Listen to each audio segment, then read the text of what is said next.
Much faster fade than I thought it was gonna be. Oh my goodness! I thought I was gonna do a slow fade. Oh my gosh, doing that, sir. Yes.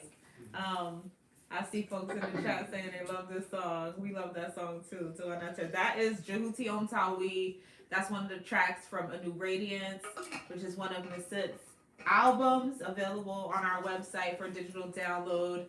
And I believe you can also order the physical copy of the CD if you are old school and like to play CDs like I do in the car. Absolutely check it out. But before we go any further, we should open up with prayer. We should properly open the way. So let's begin by saying Amatuam Panatia, Sauek Tuamentim Panatia, Audu Auma, Kedi Pa Heru. The translation, give yourself to Netter daily, keep yourself for Netter daily, and may tomorrow be as today. We give homage to the Creator, who is like our Father and who is like our Mother, who is everything that we can perceive and everything that we cannot perceive, who is everything yet is no thing, who comes to us in the form of the Netzeru Ra, who is the light of the heavens, the light of the inner planes, as well as the light of our lives, who shines the light for us on the path of Ma'at, which is the path of truth, justice, righteousness, and harmonious balance, who comes to us in the form of the light of vitality, giving us the strength and the endurance to live and act upon that which we know to be true. Homage to you, the one who shines in and through us as a beacon of light for those who are blind to the facts of their place, their position, and their responsibility in the divine scheme of things. May we be Ma'akaru, true of thought, word, and deed, to our highest reality. And in our moments of crises, in the dark nights of the soul, when it appears that everyone and everything else has let us down, so it is, and so shall it be. Everyone say, Amen Ma'at.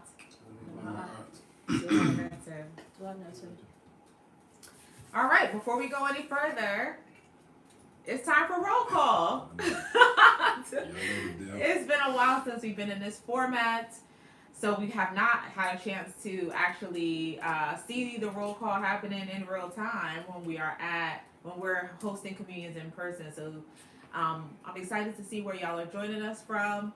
Add your location into the chat if you haven't done so already. Dua Nutter, East Orange is in the building. New Haven, Connecticut is in the building. Dua Nutter, good to see y'all. I know it's a few more people on than just that. Oh my goodness, we lost connection.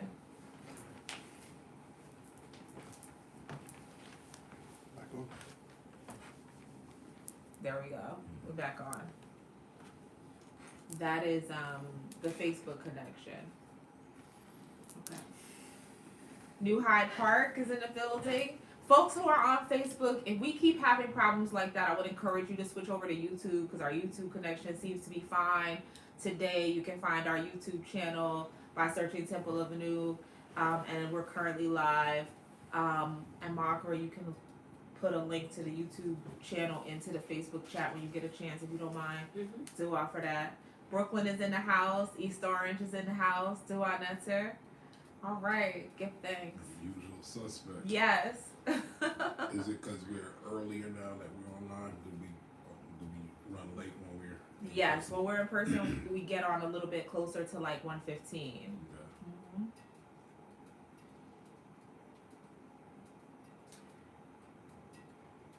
So I guess I'll take this minute to address the elephant in the room, which is that we are the elephants in the room. COVID is back on. The pandemic is back. No, that's not it at all. I'll give my eye. No, that's not it at all. We were faced recently with a really hard decision about whether or not to continue our in-person communions in the space where we were, or whether to bet on ourselves and to prepare ourselves for the next phase of our evolution as a temple. And we decided to bet on ourselves. We decided to trust the Naturu and to trust the ancestors. They were pushing us to go into a direction of our growth, and that involves change. And it's going to be we don't expect the road to change to be smooth always. It is, sometimes challenging, and always transitions are a little scary because you don't really know what's on the other side. You know what you're praying for, you know what you're hoping for, you know the vision that you set for yourselves, but we always submit ourselves to the higher power's will. And that sometimes means that what we desire is not always what we get. We get something that's better than what we've ever dreamed of. But it's unfamiliar. It's unfamiliar territory that we see ourselves in. And with that said, we're not going to discontinue being available to you all as a community. And so this is the means by which we do that, by being online in this form and in this way. We're continuing to be able to be present, continuing to be able to share information, to share lessons, even as we prepare ourselves for growth, even as we bet on ourselves, and even as we take our community and our work to the next level. We're grateful to all of you for being a part of that journey in a myriad of different ways, with your presence, with your prosperity, with your energetic support, with your love, and with your unwavering belief in our ability to be successful. And so we're grateful for that, and we believe in ourselves as well, and more importantly, we believe in the sacred charge that we've received from the Naturu and the ancestors to do this work, and they're not going to let us fail as long as we keep our eyes firmly on the task ahead. So on that, sir. To add to that, we do more than believe in ourselves. We know ourselves. Give and thanks. All is in divine order. Even when it appears that the current circumstances contradict that. And we know better than that right now. We are creators. We are co-creators of our reality. All things are in divine order. We got confirmation that all things are in divine order. So we're going to proceed like that. We're going to proceed as if all things are in divine order. Do on that, sir. That's the magical mindset. Heka'u. Do on that, sir. Uncle Ma'at, Dallas, Texas, St. Louis, and Ellicott City, Maryland. Glad to see y'all joining us as well. Give thanks. Baba Haru. Uncle Ma'at, us, Baba Haru. Us. Yes, always a pleasure to see the elder joining us. All right. Well, I think we're ready for you then. You want to say something about the donation? At the end. You told me to say at the end. Say that both. You gotta be like the church. You gotta be like the church. You gotta be redundant with it. All right. Okay. So to that end, they ain't scared to receive. So as we're talking about our transition and the next phase of our evolution and our growth, what can you do to help support that? We are in the process. Lost again. We lost Facebook again, guys. Do we need to connect to the Wi-Fi? We could do that. No. Oh, I didn't want you to do that. Okay. So, Okay. Sorry, YouTube. Y'all gonna have to give us a quick second. Let me see what I can do to find the settings for me.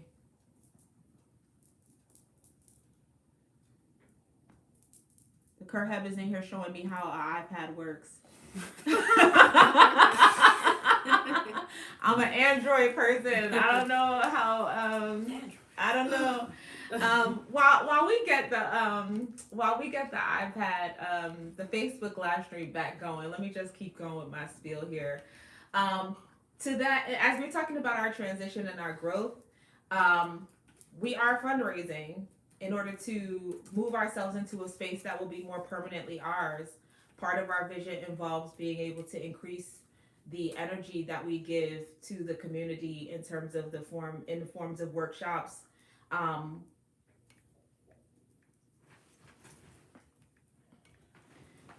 Hold on. Man, we frozen. I know. We're freezing everywhere. It should be work. It should go through. Give me a second. YouTube is okay. No, we just forgot how technology works today. I guess we should have tested this out. That's all right. We're here now. All right. So we're fundraising. We're looking to move into a space that's more permanently ours. We're looking to move into a space that will allow us to have more community engagement, more time for the children, more time for yoga meditation, more time for ritual work, more time for community sharing, study group time, bonding time, building time. We're just really looking forward to that genuinely. And so the donations that you all send to us in reciprocity for the time that we share in this form, in this space, we are grateful for that, and it will be directed into our efforts to secure our next space as part of that next phase of our evolution. So I will share that again at the end, but just to clarify that Take is a commercial break and say in the middle. Also, we gotta learn something from our brothers and sisters. doing that. We have a discovery. It's still, we are. yeah, it's still going through stuff.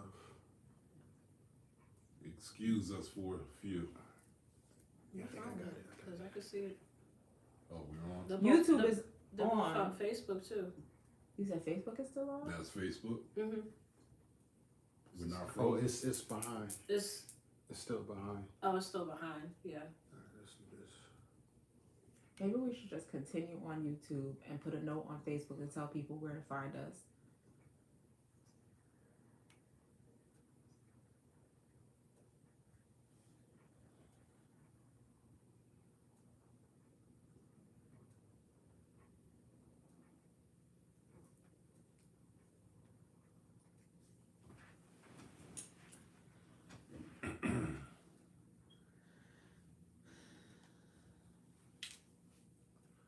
It may give a freestyle lesson off the top of your head. I'm so distracted right now by this situation. We should just go ahead and move forward with YouTube. We're gonna tell our Facebook followers where to find us on YouTube, and we'll just keep going with what we got. Yeah, let's do that. Okay, I'm doing that right now. Okay, Dua Makra. All right, so we just gonna get right into it. It's a distraction to me, like it's in my periphery. Mm-hmm. Are we good? Mm-hmm. We're good. All right. Yeah. So Onke Ma'at Hatepu Iyanoe, the Yiti to the communion experience. As the saying goes, it doesn't take many words to speak the truth. So what I'm going to do, I'm gonna Jed Ma'at. I'm gonna speak truth to the best of my ability, and I'll bid you all farewell. So, gone are the days where we're trying to keep people captivated and have all types of answers to all types of questions that you may not even had asked yet. Even though we have a lot of answers, I'm not going to presume to say that I have all the answers, but I have a lot of answers and more than some of you may even believe that I have. So, all I'm saying is whoever's here is whoever's here. So we're no longer trying to reach so many people. So Whether it's 5 or 500, that means you're here because you're aligned with the work that it is that we're doing here. And in contrast and conversely, for those who are not here, it doesn't mean that we've done anything wrong or we need to do anything different or talk about some other things. It just simply means that those folks are just not into this type of message. So we have to unapologetically state sometimes that we are who we are and we do what it is that we do. So in contrast to what you may hear out there, we do spirituality, we're into esotericism, we're into metaphysics, we do history, we do science, but we don't lead with history and we don't lead with science. There's other platforms for that. In contrast to some of our other brothers and sisters out there, they do other things. And it kind of reminds me, y'all remember back in the day where they had tabloids, like the National Enquirer. What was some of the other, the one? Star. Star. Yeah. Are they even still around?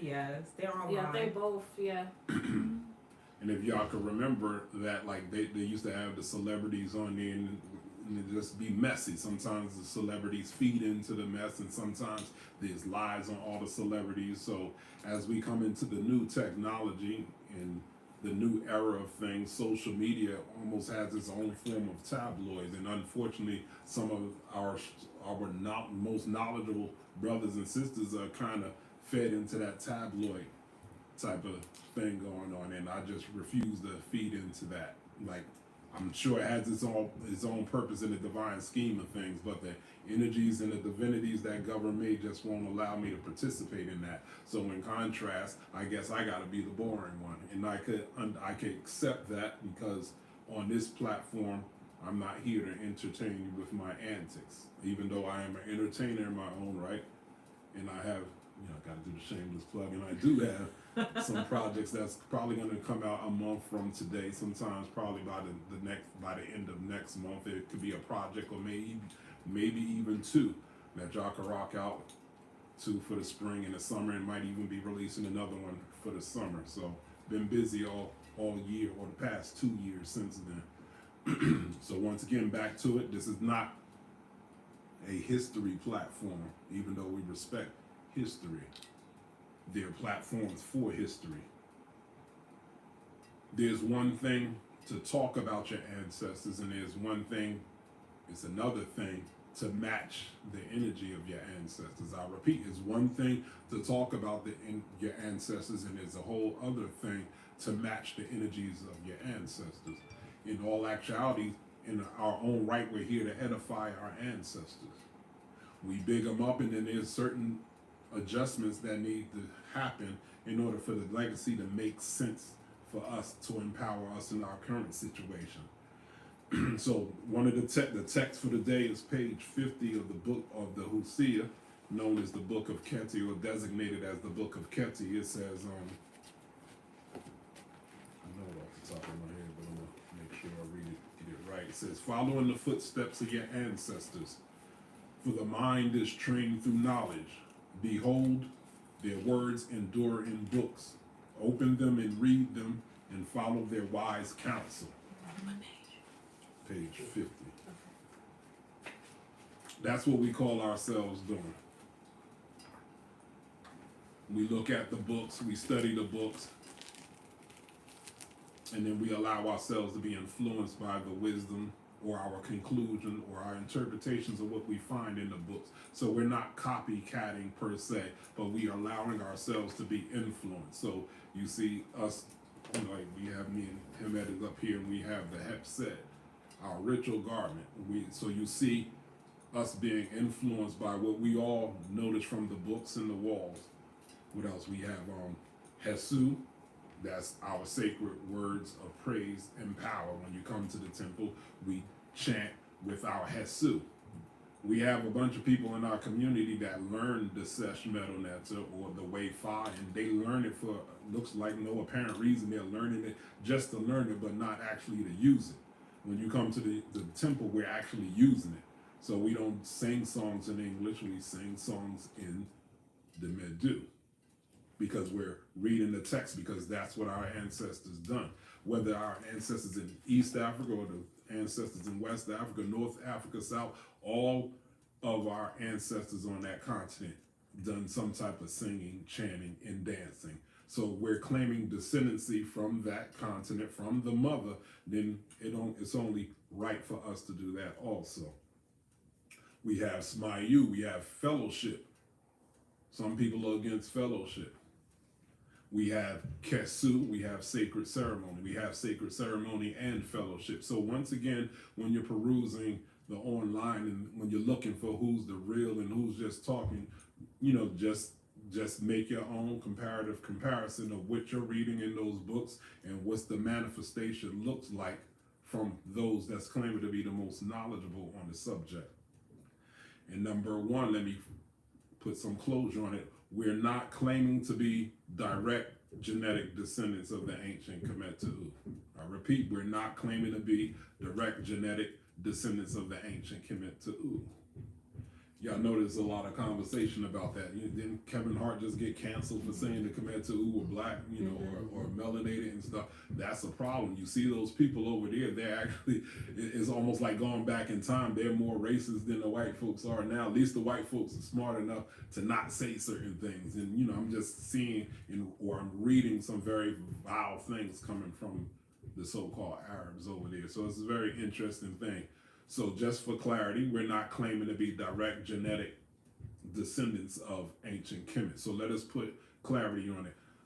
In all actuality and honesty, Africa had already been genetically cross-pollinating for hundreds and thousands of years before Kemet came into existence. I repeat, Africa had already genetically been cross-pollinating for hundreds and thousands of years before Kemet came into existence. In fact, Kemet is the child of that cross-pollination. So what does it mean?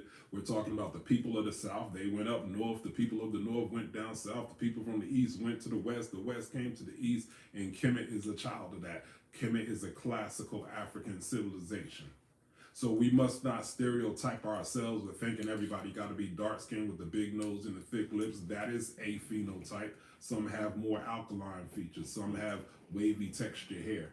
Some have blue eyes or light eyes that don't necessarily come from admixture with foreigners and things like that. So we can't put ourselves in this box of stereotypical phenotypes. Africa is one of the most diverse, genetically diverse place. It is the most genetically diverse place on this planet. And I think let me make this connection. Through the principle of resonance, that's why African Americans are attracted to Kemet. If Kemet is the result of this genetic cross-pollination, so here we have so-called Africans in America, we're a genetic hybrid. So here we are over here, we're mixed with some European and they come from different ethnicities. The ones that came over here came from several ethnicities. We're mixed with the indigenous people of the lands over here, and it is said to have been 500 nations already over here before the Europeans came over here. So we have some of that. So we're not to say that we're all 500 nations, but most of us got 2 or 3 or 4 of those nations mixed in with our blood. And then we have, from the transatlantic slave trade, we have several nations of African blood mixed with it. We're all not Yoruba. We all don't come from Ghana. Some come from South Africa. So we have different admixtures that make up this illusion of who we are calling ourselves African, so-called African Americans. So it makes sense for us to be attracted to the idea of Kemet that came as a conglomeration or conglomeration of genetically cross-pollination of Africa. So it appears to be appropriate for us to be aligned with what's arguably considered the best of what Africa had to offer. I hope that brings some clarity.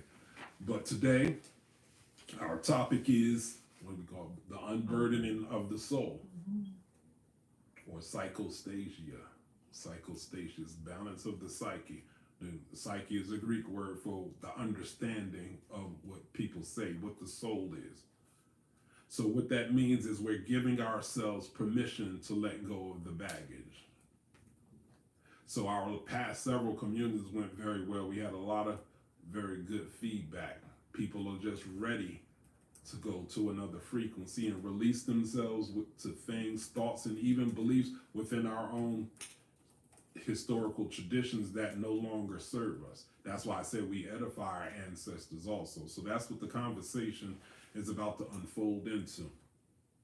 So I'll start it off by saying, over in my past 30 years of participating in and around different African spiritual systems, I haven't just done the Kemetic thing. I've been around the Akan, been around the Yoruba, been around the Santeria, been around Palo. So I'm not in this box where I'm ignorant of other things. Actually, I'm more experienced than a lot of the other people that just be reading about it. It's a difference to read about something. It's time to get off the page and into your life. Gary Null had a book called Get Out of Your Head and Into Your Life. So I'm charging all of you all to get off the page and into your life. So this is the first time that I'm admitting this, but over the course of the years, there's in participating in ceremonies with these cultures, they all of them have this technology of bringing down the ancestors or bringing through the ancestors. And one thing about it always disturbed me is, like, from all the traditions that I've seen over the past 30 years, it seems like the ancestors were always angry. And that was always off-putting to me. I was like, why are they angry? And I'm like, here we are. We had this event. Everybody's dressed appropriately. They gave all the orphans. These are all of the people that's trying to do everything right. And yet, when the ancestors come through, they're so angry. And that made me wonder some things. So I'm going to put some questions out, and I'm not accusing any tradition of anything. It's just questions that were in my mind that it's time to address. So in those systems, the collective soul or the identity of the ancestors are known as the Agungun.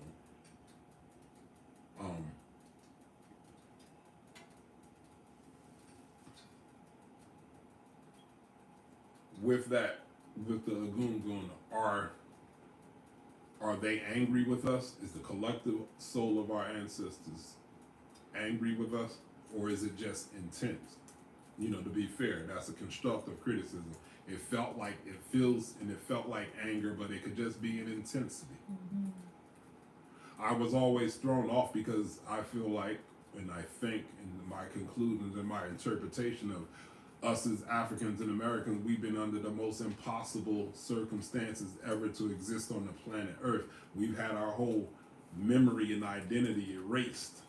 So when we come back to our traditions, I think we got a right to feel like we should be embraced and not chastised. But I'm gonna go on. So is that the spirit? Is it really the spirit of our collective ancestors too?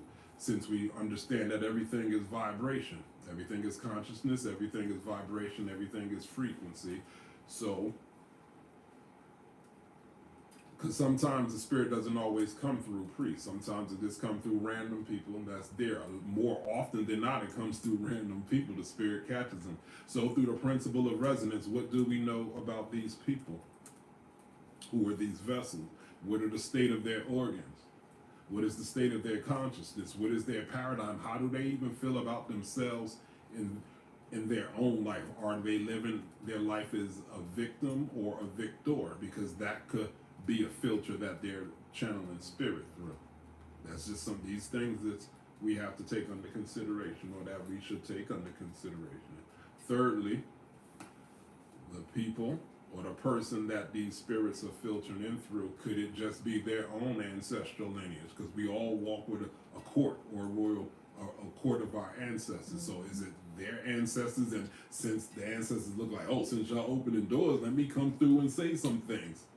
Some people might have some very frustrated ancestors. Mm-hmm. So now we have to ask the question, what do we mean by ancestors? When you hear the word ancestors, what comes to mind to you?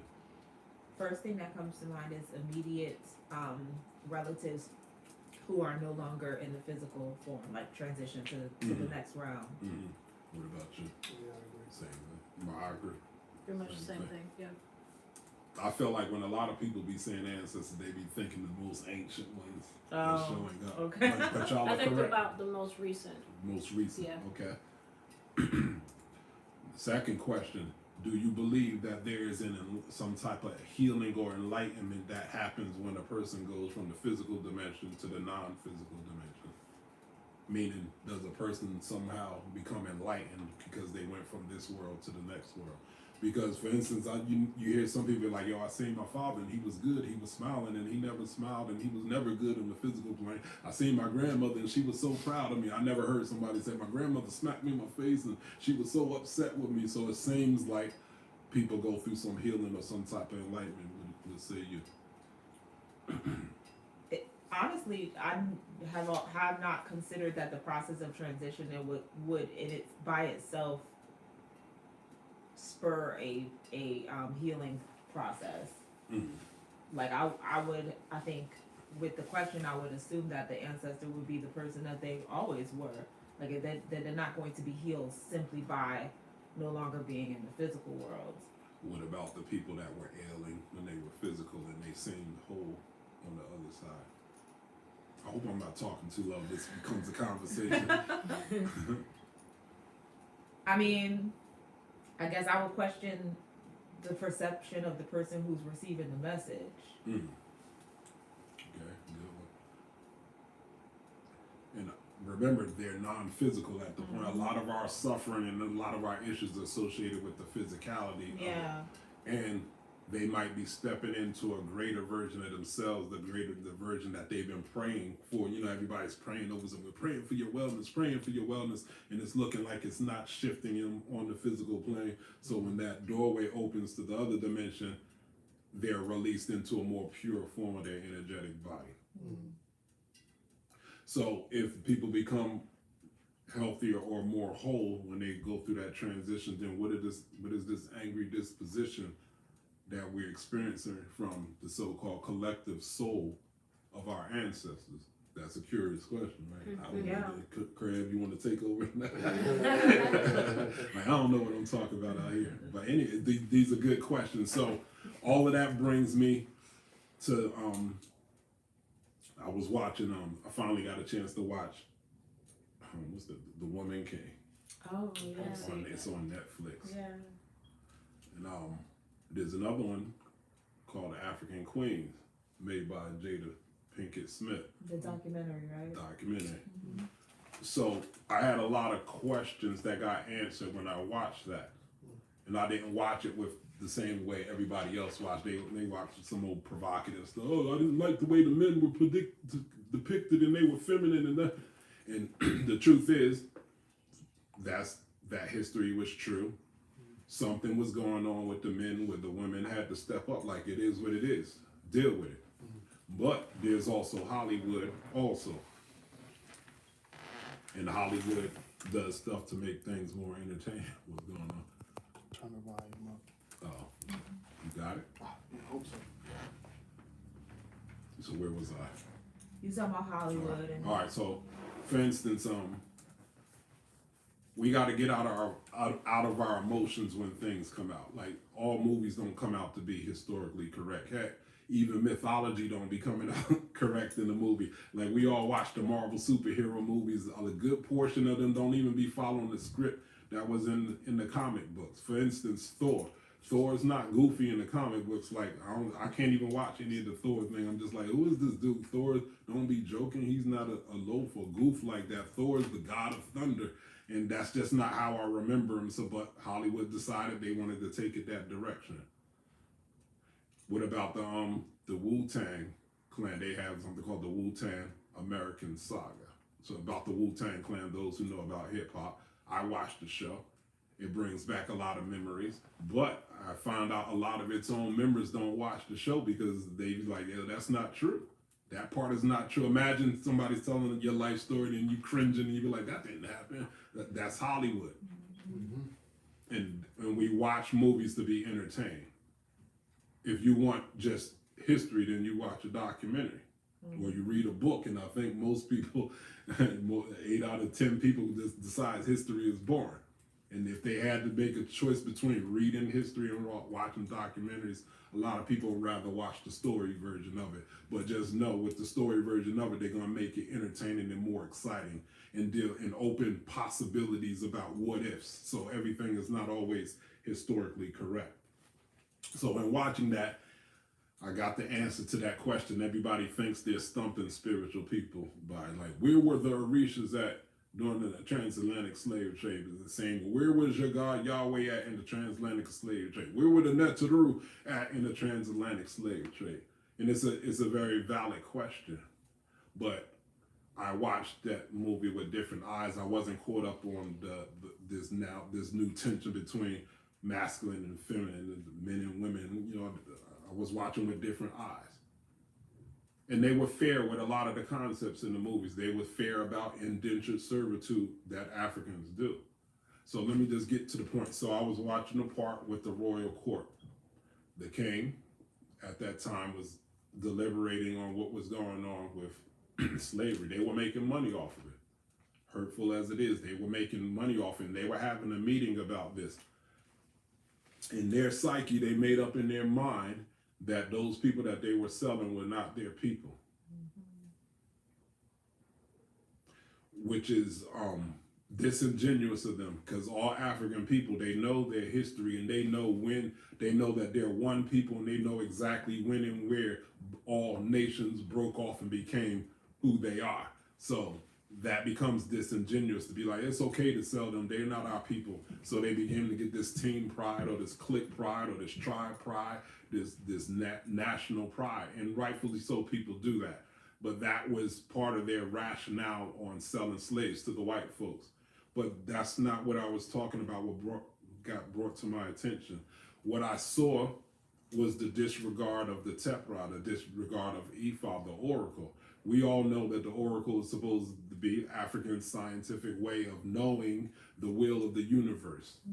The Chinese call their oracle Yi Ching, is the way of knowing the way, knowing the great divine. So you have the ability to know what's exactly supposed to be in divine order or not.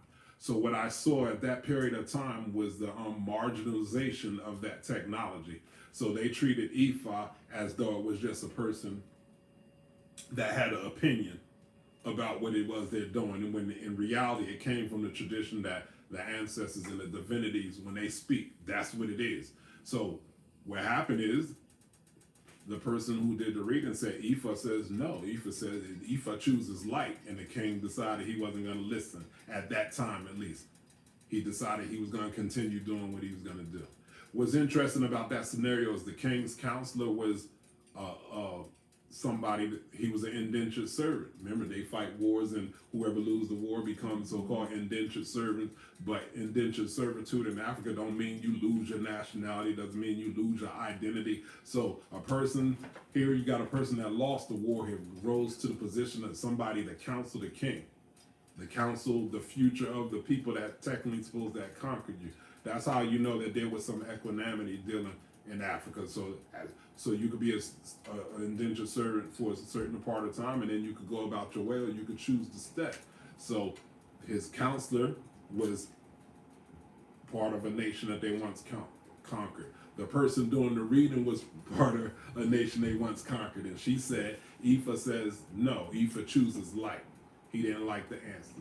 So I said, oh, that was the beginning of the downfall right there. Because now I had to ask myself, if Ifa said that about slavery, did Ifa comment earlier about who these white folks were when they were coming, and they just choose it? Oh no, we're going to see what these white folks about. So they got into making some money, and then things start spiraling. So does it ever go good when you go against the ancestors or the divine? Absolutely not. So when the ancestors and divine give you the thumb up, it can't not go good for you. That's the traditional understanding on what was going down. Now watch this. I watched African Queens. So the woman king was Dahomey, West Africa, Benin. And the African queens, they dealt with South Africa. I don't know the nation, but it was dealing with Queen Nzinga, or they call it Njinga. Same scenario. But this time it starts with the king. The king was older. He was an elder, and he had his sons, which were young lions. And then you know how the young men, they want to bring that fire, like, yo, dad, they disrespecting you. Then you need to go down there and demonstrate your strength. And as an elder, he was like, yeah, I guess I could do that, but is there another way I could go about it? Because there was some other decisions that he could have made that could have been more impactful than a demonstration of strength. So the sons was like, nah, demonstrate the strength. You know how the young do, like they got energy and they're supposed to be like that. So what did he do? This king did it right. The other king didn't do it right. This king said, what do the ancestors say?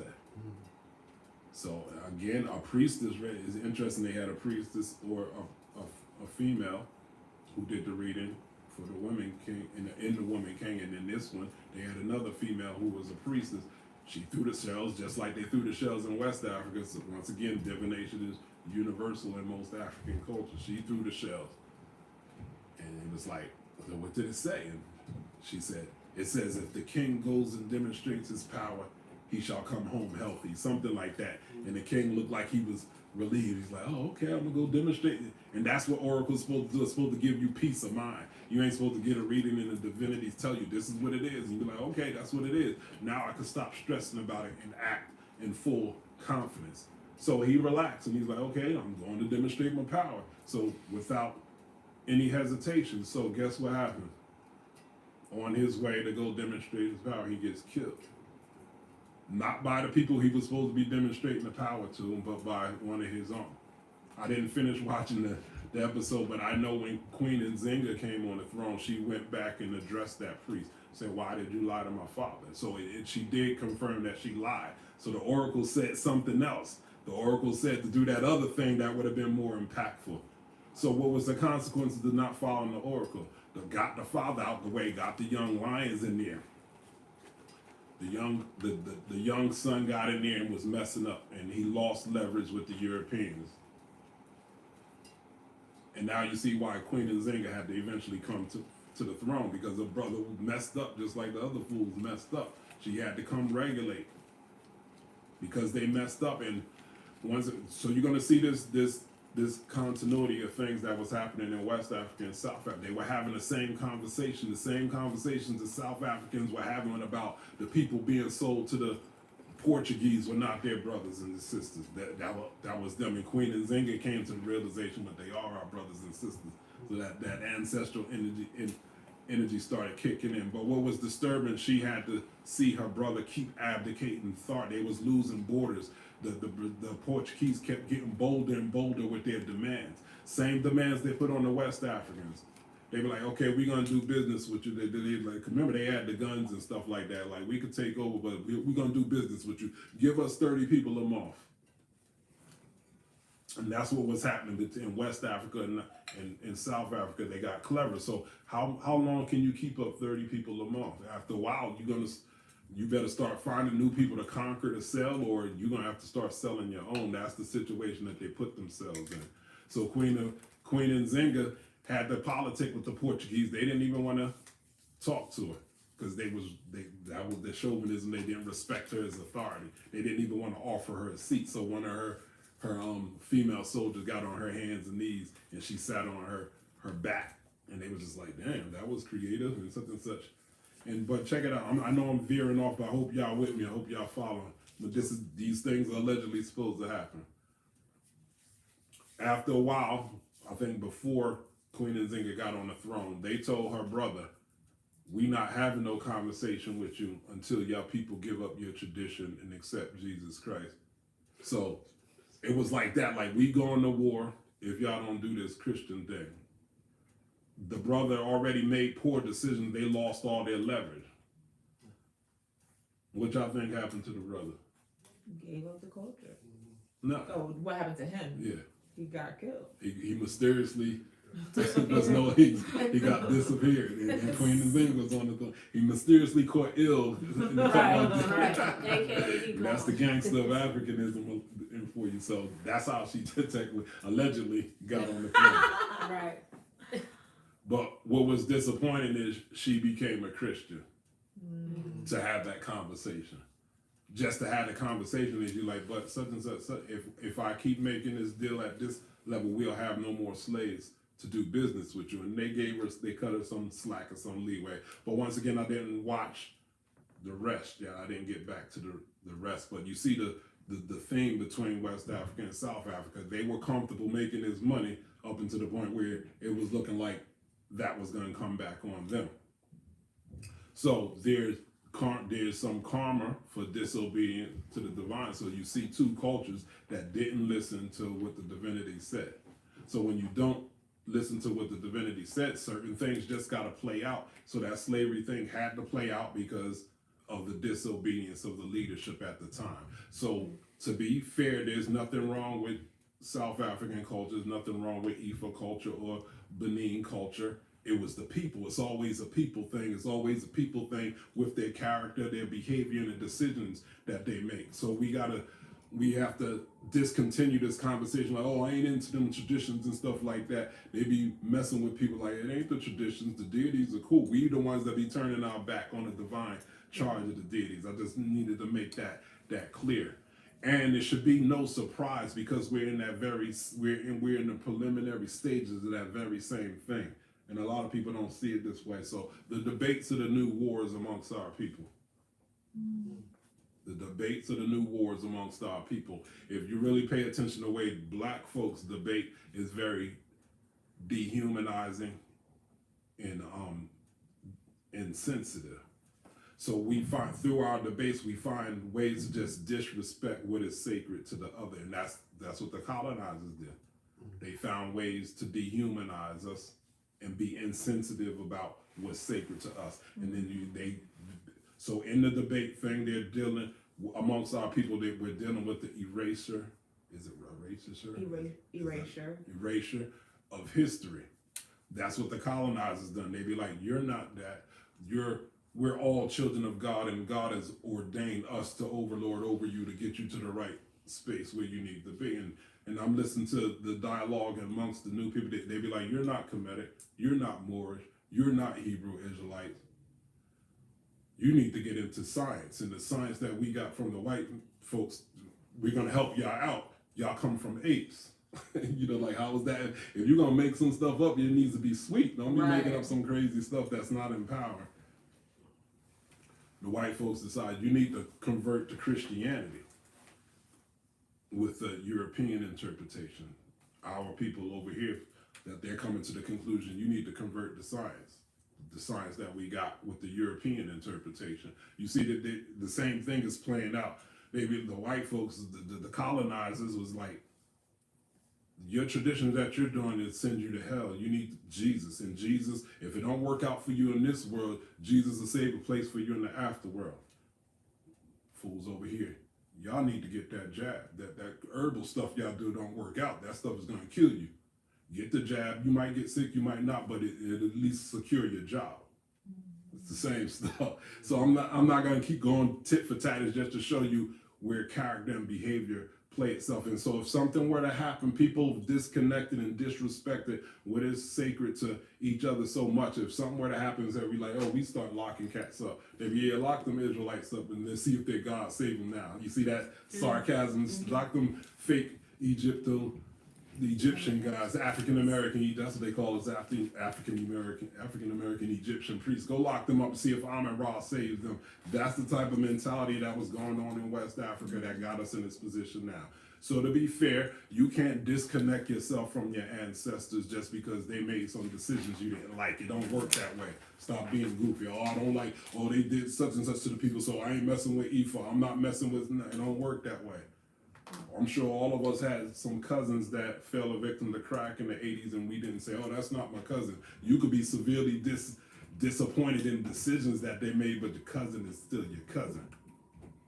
So if that's the case, you could never be anything. So some of them divorced from African, they did this indigenous thing. And then you're going to find out the indigenous thing did the same thing the so-called Africans did. They sold some people into some slavery. So what is it all that come to? So if you notice, since 2019, none of our readings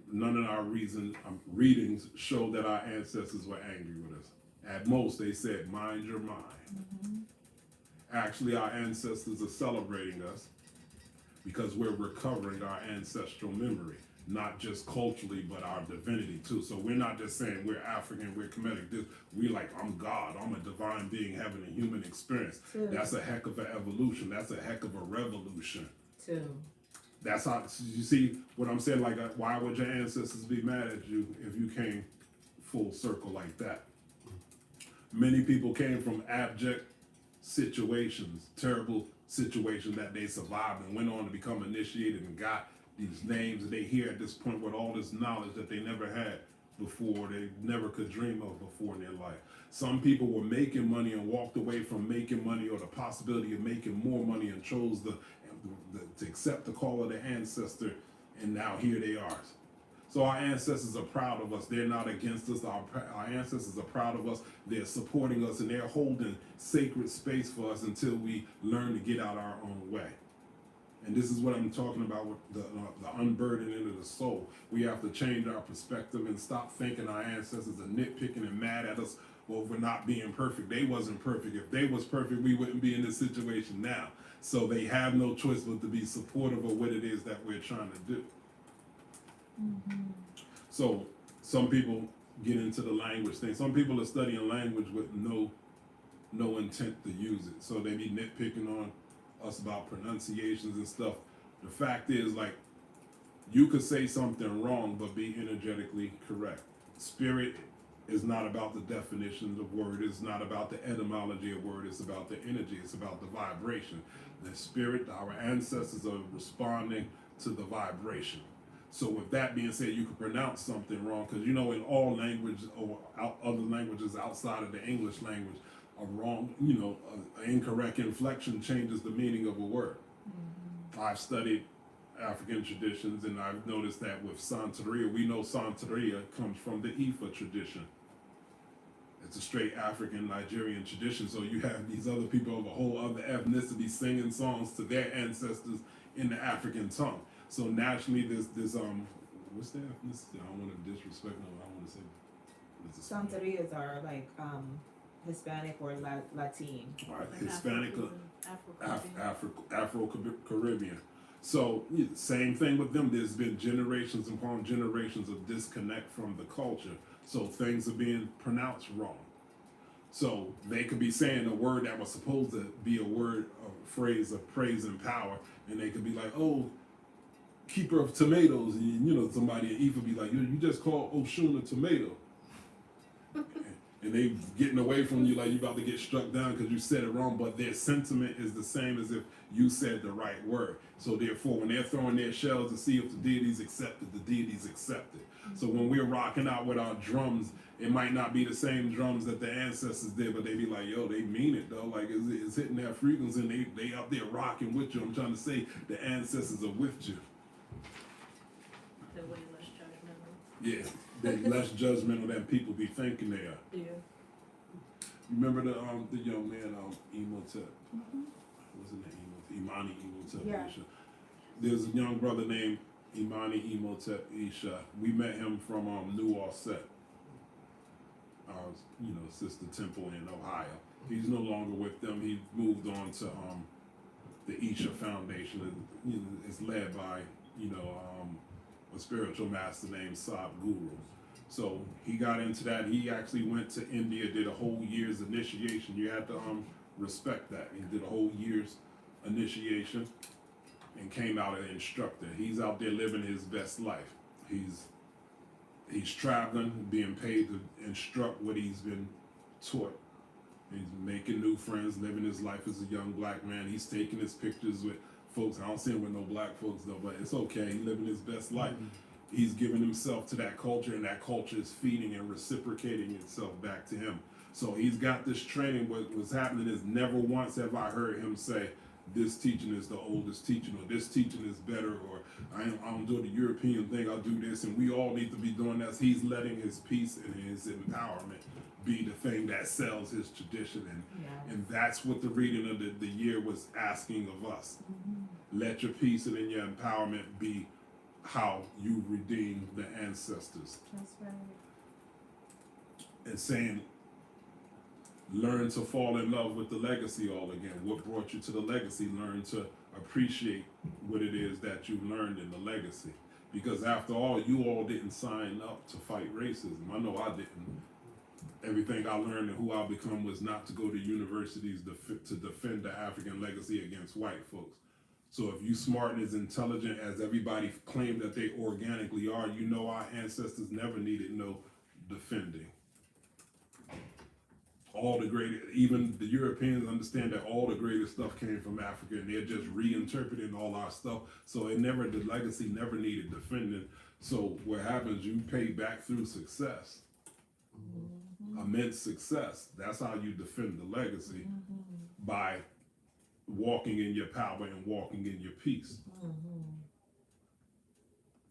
So promote peace, promote self-peace and empowerment that comes from authentic practice and not just going through the emotions. So a lot of you learn to pray, a lot of you learn to meditate, a lot of everybody got all this checklist of things that they do to qualify as being African. Oh, I got my ultra, I dress African, and I've done this, and you just got a to-do list, but they're saying slow it down and learn to appreciate what's meditation has done for you in your life. So when you're meditating and you're feeling good, learn to appreciate how that's carried over into other things in your life, and you be like, okay, I'm not as hot-headed as I used to be. I don't worry as much as I used to be. You're like, yo, I really appreciate this. When you're giving libation to your ancestors, slow it down.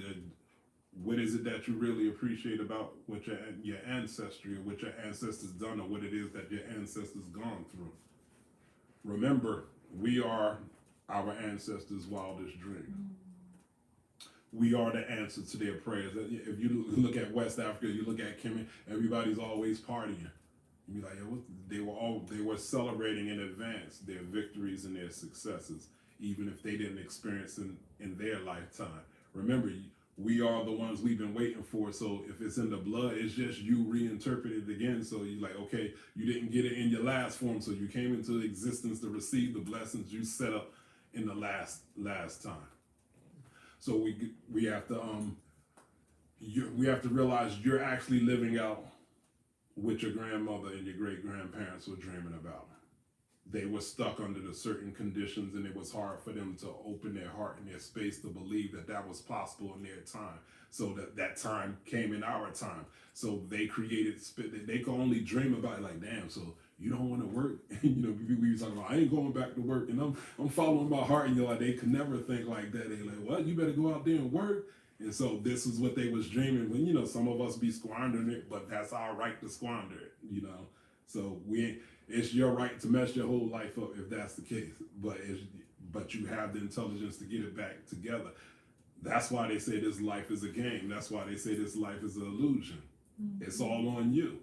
And some people that's very liberating, and some people that scares them to death. They be like, no, tell me what to do. I don't want to take responsibility. Tell me the rules. Tell me how to dress, how to eat, how to sleep, because I want to do everything right. And what fun would it be if you did everything right? So it's all a game. So you take it, so you play it, but you play it seriously. But it's all a game. So we have to learn, or we have to accept reincarnation. We are the ones we've been waiting for. There's two levels of reincarnation.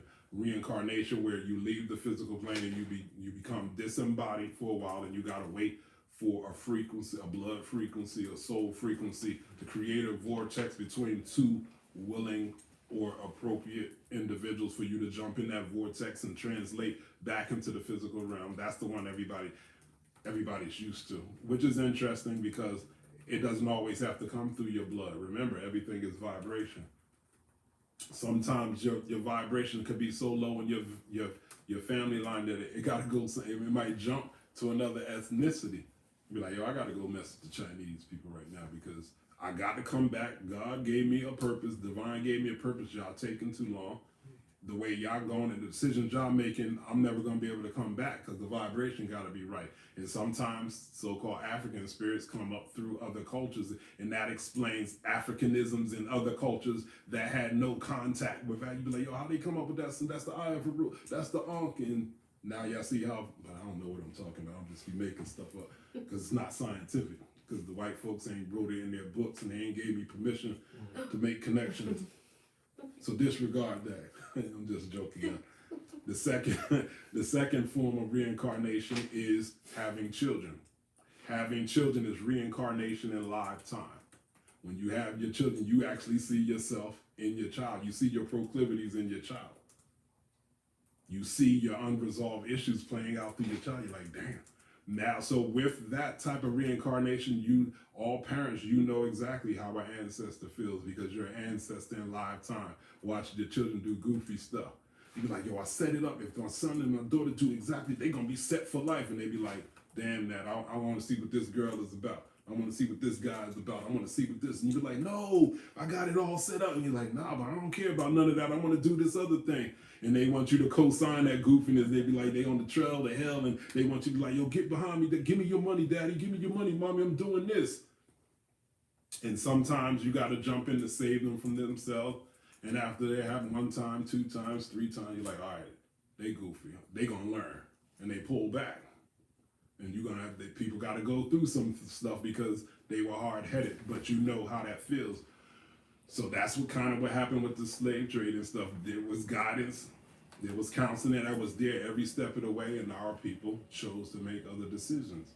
So now as parents, you got to understand that there's order that you try to set down for your children, but ironically, there has to be open space for enough disorder for your child to express who they are.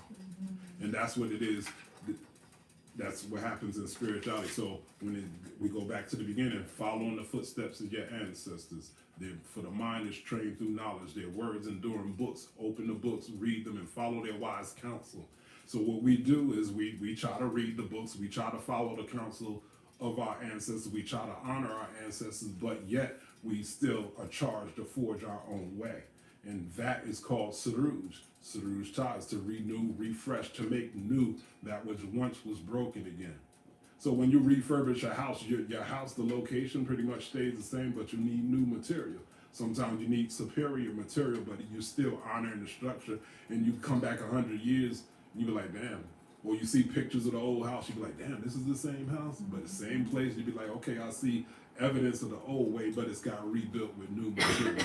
So that lays the foundation to our whole thing, our whole model, from the ancient legacy to the living legacy. So every conversation, every lesson is always about Saruj Tao, from the ancient legacy to the living legacy, restoring the traditions of the 2 lands, healing the conflict. So I'll leave it at that for today. So on that, sir. That was a really good message. Good things. So on that, sir.